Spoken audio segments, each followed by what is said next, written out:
Good afternoon, everyone. Now that the bad weather has moved on, we're looking ahead to the next winter storm. Chief Meteorologist Hutch Johnson is here to tell us when we should expect our next snowfall. Hutch? Stacy, thanks so much. As a matter of fact, we're anticipating snow by midday tomorrow to make its way into the area. And because our temperatures will be so cold, this is going to be that light, fluffy type of snow. The crunchy kind of snow that makes squeaks when you walk on it, and it's going to pile up a little bit more. Some of us will see more snow tomorrow night and into Saturday morning than we got with the massive storm system that blew its way through the region last night. Some of the loftiest snowfall totals, and we didn't get a lot of them because this was that snow that was coming with so much wind, it kind of blew around, and quite frankly, it underperformed estimations, and that's not necessarily a bad thing. Here's a look at what we did see, though. We did get some reports of a trace to 2 inches of snow on the North Dakota side of the river, shift over the river into Minnesota, and we got a few reports closer to that 3-inch amount. So not too impressive there, but they did come with some impressive winds. How about 1 to 2 inches of rain north of Duluth? Minnesota had its first December tornado ever, making this an historic storm. Now, we did have wind gusts on the southern part of Minnesota and out to the east that topped 70 miles per hour. 56-mile-per-hour gusts measured here in Fargo, and Detroit Lake's not far behind that, as well as Valley City. Right now, we turn our attention, Stacy, to the cold for the overnight tonight. Look at these wind chills right now. Bundle up, put a survival kit in your vehicle. I'll have hour-by-hour details on what you can expect on that Friday flaky forecast here in just a few minutes. All right, thanks so much, Hutch. And make sure you have the Valley News Live Storm Team weather app on your phone. Just search VNL Weather in the App Store and you can download it for free. Record-breaking extreme weather continues to rock the U.S. Hundreds of thousands of people lost power in the central U.S. during severe winter storms yesterday. Also reported fires, tornadoes, and hurricane-force winds. All this after last week's deadly tornado outbreak. Emily Schmidt explains. Intense storms toppling trucks and trees, buildings and barns. Damage from dangerous winter weather was reported all the way from Colorado to Michigan. I've been doing this 30 years, and we're seeing things today in the CNN Weather Center we have never seen before. Record high temperatures in some parts of the U.S. fueled storms that sent Iowans scrambling for safety. For the first time, Minnesotans experienced a tornado in December. More than 500,000 lost power in the central U.S., while nearly 80 million people were under some sort of weather alert on Wednesday. In Denver, flights delayed. Santa Fe's regional airport damaged. This is the first time that since I've been here that we've had this kind of extensive damage, especially to aircraft. All this damage following Friday's 8-state tornado outbreak. When you see this on television, it's not the same as physically being here and looking at the path of destruction that this tornado has made. The National Weather Service upgraded one of last weekend's tornadoes to EF4 with peak winds of 190 miles per hour.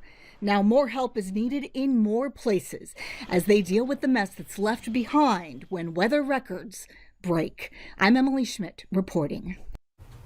After a devastating tornado in Kentucky, families are now putting plans in place to bury their dead. The governor of Kentucky has pledged $5,000 payments to each of the victims' families to help with burial expenses. The state was the hardest hit, with 74 deaths reported so far. Funeral homes across the state prepare to welcome the families of those who lost loved ones. At a heavily damaged courthouse in Mayfield, a makeshift memorial was set up with flyers and pictures of victims. New for you at 4, a Moorhead man accused of spying on and taking photos of a young girl and paying to have sex with another has pleaded guilty to federal charges. 47-year-old James Van Raden has agreed to plead guilty to attempted sex trafficking of children and 2 counts of distributing child pornography. Court documents say in December 2019, he responded to an ad on Craigslist, which was looking for a tutor for a 10-year-old girl. The ad was posted by West Fargo police as part of a proactive investigation, documents say. During the conversation, Van Raden told the ad poster he had a very taboo mind and admitted to liking bestiality in underage children. Van Raden allegedly sent a video of him spying on another young girl and also admitted to taking a video of the young girl using the bathroom. If convicted, he faces the rest of his life in prison. Police are now working with the FBI to locate a missing teenager from Bemidji. 15-year-old Nevaeh Kingbird was reported as a runaway by her family on October 22nd, but officers are continuing their investigation. They say she has not been in contact with with family or friends since she was seen leaving a residence in the Southview Terrace Park. She's described as a Native American female with a light complexion, 5'4" tall, 120 pounds. She was last seen wearing jeans and athletic slide-type shoes. Kingbird has long dark hair with highlights, a scar near her left eyebrow, and brown eyes. If you have any information, contact Bemidji Police or Crime Stoppers of Minnesota at their website. One man was arrested for DUI after police say he was involved in a crash with a TLC cleaning vehicle. That happened yesterday morning on 3rd Avenue and 25th Street South in Fargo. Police say he was also cited for driving under suspension, then released after signing paperwork stating he'll appear in court. One person was injured and treated at the ER. The prosecution rested today in the trial against Kim Potter. Their key witness was a police officer turned law professor turned use of force expert. He gave his opinion on the tragic events that led to the death of 20-year-old Dante Wright. A reasonable officer in Officer Potter's position would not have concluded that there was an imminent threat of death or great bodily harm, and thus that the use of deadly force was excessive. Now, he says he believes Potter meant to use her taser, but he said he has to evaluate what happened. Potter's attorney, Earl Gray, worked to undermine his credibility. Kim Potter is expected to take the stand in the coming days. The CDC says early data shows Omicron cases in the U.S. are doubling about every 2 days. Scientists have found the new COVID strain in 36 states. Dr. Anthony Fauci says the current vaccines offer protection from Omicron and there's no need for a variant-specific booster, but Omicron, along with a surge of Delta cases, may push hospitals to the brink. The CDC's forecast of new cases predicts 1.3 million new coronavirus cases are likely to be reported in the U.S. by Christmas. Army officials say 98% of their active duty force has gotten at least one dose of the mandatory coronavirus vaccine as of this week's deadline, but more than 3,800 soldiers refused the vaccine. More than 2,700 of those have already been given written reprimands, and 6 soldiers have been fired from leadership positions. The Army reported the lowest number of service members seeking a religious exemption, around 1,700. None of those have been approved. Procedures to begin discharging soldiers are slated to begin in January. The $768 billion defense bill is headed to President Biden's desk for his signature after the Senate approved the annual measure yesterday. This year's bill includes provisions to help women and families in the military, including historic reforms to sexual assault investigations. Natalie Brandt has a look at some of the key pieces of this newly passed legislation.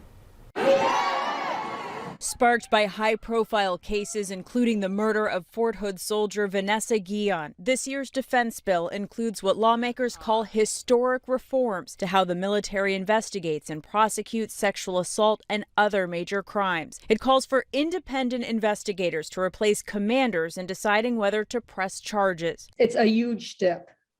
It takes away a lot of the things that a few commanders abused in the past. Retired Navy Captain Lori Manning of the Servicewomen's Action Network says advocates had hoped the changes would go even further. We had hoped that commanders would no longer be the court-martial convening authority. That's why some senators, including Kirsten Gillibrand and Joni Ernst, a veteran and sexual assault survivor herself, wanted even tougher reforms. This bill does not reform the military justice system in a way that will truly help survivors get justice. We still have a long ways to go. The newly passed defense bill also includes a provision that allows members across the armed services to take up to 12 weeks of paid parental leave. And to address the issue of military hunger, the National Defense Authorization Act creates a basic needs allowance to help troops struggling to feed their families. Most Americans don't know that if you are on the junior end of the pay scale and you're married with just one child, you qualify for SNAP benefits. Senator Tammy Duckworth, a veteran herself, also fought for a provision to create an independent commission to study the 20-year war in Afghanistan and analyze mistakes made. Natalie Brandt, CBS News, Capitol Hill. Retired Captain Lori Manning also points out that the paid parental leave applies not just to mothers, but also fathers and same-sex couples who have or adopt children. The North Dakota Senate will have both a new majority and minority leader in the next session. This follows the news that Majority Leader Rich Wardner of Dickinson would not seek re-election. Senator Joan Heckeman of New Rockford, the current minority leader, is unable to run for re-election due to the redistricting bill that was passed in this special session this fall. She will have served as the minority leader for 3 sessions when her term is up.